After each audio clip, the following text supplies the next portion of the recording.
प्रधानमंत्री नरेंद्र मोदी ने आज देश के किसान भाई बहनों के साथ संवाद किया, जिसमें उन्होंने कृषि क्षेत्र से जुड़ी विभिन्न योजनाओं, नवाचारों और आत्मनिर्भरता के लक्ष्यों पर विस्तृत चर्चा की। इस संवाद के दौरान प्रधानमंत्री ने किसानों से उनकी खेती से संबंधित अनुभव, चुनौतियां और सुझाव भी सुने। प्रधानमंत्री मोदी ने कहा कि आज देश का किसान सिर्फ अन्नदाता नहीं, बल्कि ऊर्जादाता और समृद्धि दाता भी बन चुका है।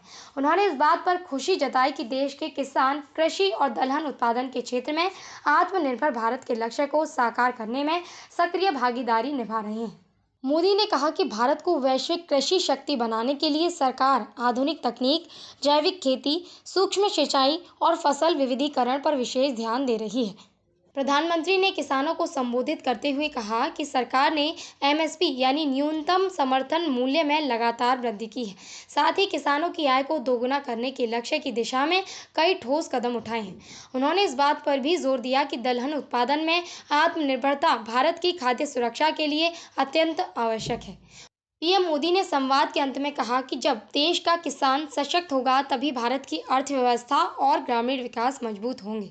उन्होंने किसानों से नई तकनीकों को अपनाने, प्राकृतिक खेती को बढ़ावा देने और देश की कृषि परंपरा को आधुनिकता के साथ जोड़ने का आह्वान किया। प्रधानमंत्री ने यह भी विश्वास जताया कि किसानों के परिश्रम और सरकार की नीतियों के संयोजन से भारत बहुत जल्द कृषि और दलहन उत्पादन में आत्मनिर्भर होकर दुनिया में एक मिसाल पेश करेगा।